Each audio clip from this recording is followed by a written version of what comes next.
Dear students, आज हम federal board 10th chemistry unit number 9 उसके एमसीक्यूज जो है वो डिटेल से हम आज डिस्कस करेंगे। और इसी तरह जो है वो चैप्टर वाइज जो है हम अपने तमाम एमसीक्यूज जो है वो इस चैनल पर जो है वो अपलोड करेंगे ताकि आपके लिए मज़ीद आसान हो सके केमिस्ट्री। तो सबसे पहले जो है हम यूनिट नंबर 9 के एमसीक्यूज देखते हैं। उसमें सबसे पहला एमसीक्यूज देखें। यहाँ पे है which is true about the equilibrium state. कि इक्विलिब्रियम स्टेट के बारे में इन चारों में से कौन सा ऑप्शन जो है वो सही है। तो सबसे पहला ऑप्शन है the forward reaction stops, the reverse reaction stops, both forward and reverse reaction stops, both forward and reverse reaction continue at the same rate. देखें, जो इक्विलिब्रियम होता है उसमें ना ही फॉरवर्ड रिएक्शन स्टॉप होता है, ना रिवर्स रिएक्शन स्टॉप होता है, और ना ही दोनों ही रिएक्शन जो हैं वो इसमें स्टॉप होते हैं, बल्कि ये दोनों रिएक्शन जो हैं वो कंटिन्यू सेम रेट पर जो है वो कंटिन्यू, फॉरवर्ड और रिवर्स रिएक्शन जो है वो सेम रेट पर कंटिन्यू रहते हैं। तो इसलिए जो इसका जो है वो ऑप्शन डी होगा। सेकंड वाला अगर हम एमसीक्यू देखें तो इसमें लिखा है when a mixture of H2 and I2 is sealed in a flask and temperature is kept 25 degree centigrade. तो टेम्परेचर यहाँ पर देखिए कांस्टेंट रखा गया है। Following equilibrium is established, which substance और substances will be present in the equilibrium mixture. और आपको पता है कि जब इक्विलिब्रियम किसी भी मिक्सचर में कोई भी हम रिएक्शन करवा रहे हो, तो जब इक्विलिब्रियम एस्टेब्लिश होता है तो वहां पर रिएक्टेंट्स और प्रोडक्ट्स सेम रेट पर जो है वो प्रोड्यूस हो रहे होते हैं। रिएक्टेंट्स प्रोडक्ट्स में कन्वर्ट हो रहे होते हैं, प्रोडक्ट्स रिएक्टेंट में कन्वर्ट हो रहे होते हैं। तो उसने पूछा है कि कौन से जो है वो सब्सटेंसेस या सब्सटेंस जो है वो इक्विलिब्रियम स्टेट में यहाँ पर प्रेजेंट हो गए। तो यहाँ पर ऑप्शन डी है, इसमें H2 भी होगा, I2 भी होगा और HI भी जो है वो इसमें मौजूद होगा। नेक्स्ट अगर हम एमसीक्यू नंबर 3 की बात करें, what are the units for. यहाँ पर एक केमिकल इक्वेशन दी है N2 + 2O2 and product is 2NO2। तो इसके लिए जो है उसने पूछा है कि इसके लिए यूनिट्स कैसे इसके हम निकालेंगे। तो आपको पता है कि कंसंट्रेशन का यूनिट जो होता है वो मोल पर डीएम क्यूब होता है। तो यहाँ पर जो है जब आपने इसकी कंसंट्रेशन का यूनिट्स जब आपने निकालने हैं, तो आपको पता है कि concentration of product divided by concentration of reactants लिखते हैं। तो जब हम इनकी कंसंट्रेशन जो है वो मोल पर डीएम क्यूब इसमें पुट करेंगे, तो पुट करने के बाद जो है हमारे पास आएगा डीएम क्यूब पर मोल। तो ये ऑप्शन इसका सी होगा।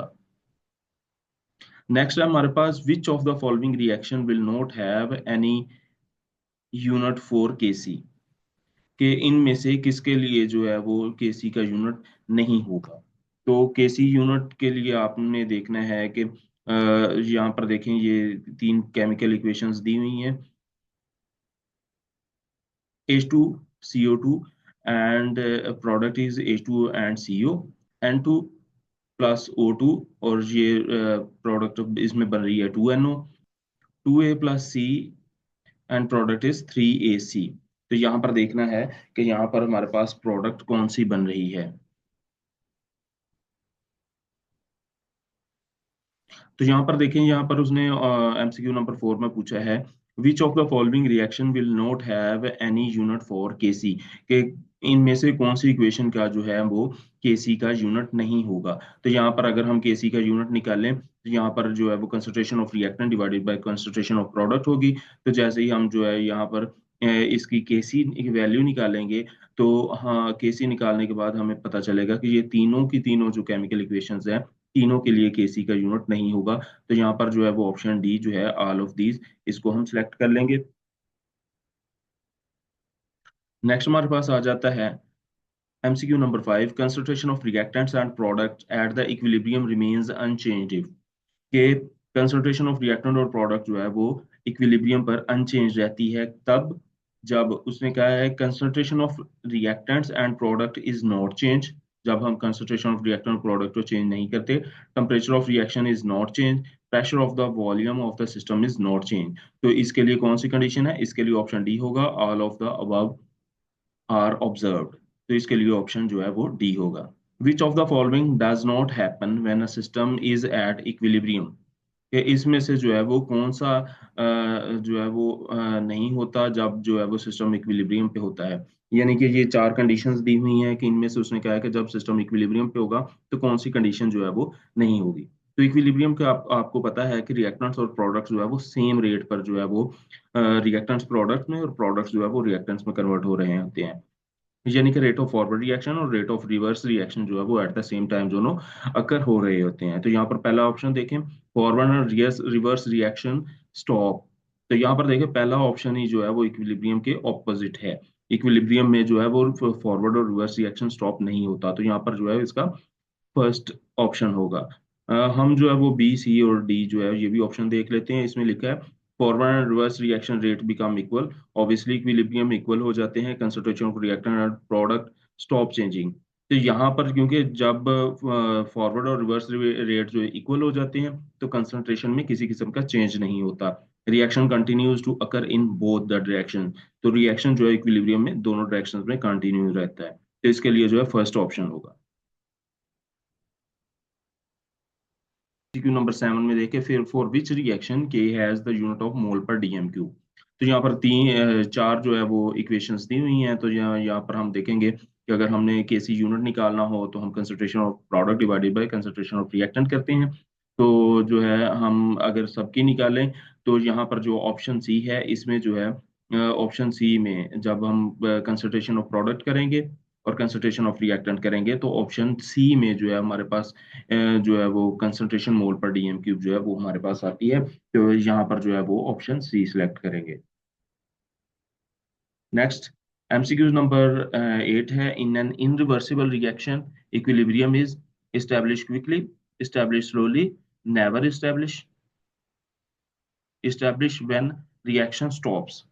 तो आपको पता है कि जब रिएक्शन इरिवर्सिबल है तो वहां पर जो है वो इक्विलिब्रियम एस्टैब्लिश नहीं होता। तो यहाँ पर ऑप्शन सी नेवर एस्टैब्लिश आएगा। एक्टिव मास इज मीन का क्या मतलब है? एक्टिव मास का मतलब है total mass of reactant, total mass of product, total mass of reactant and product, mass of substance in mole per dm cube in dilute solution। तो active mass का मतलब होता है mass of substance in mole per dm cube in dilute solution। तो यहाँ पर option इसका D होगा। तो यहाँ पर देखें उसने कहा है for a reversible reaction K C is equal to C power two and divided by A and B, और उसने पूछा है कि which is the product of the reaction, क्या रिएक्शन क्या होगा। तो आपको पता है हम जब भी के सी लिखते हैं तो हम प्रोडक्ट डिवाइडेड बाय रिएक्टेंट्स लिखते हैं, यानी कि concentration of product divided by concentration of reactants लिखते हैं। तो आपको पता है कि कंसंट्रेशन ऑफ प्रोडक्ट न्यूमरेटर में होती है, तो यहाँ पर जो है वो ऑप्शन डी इसका जो है वो इसका करेक्ट ऑप्शन होगा, which is product of reaction.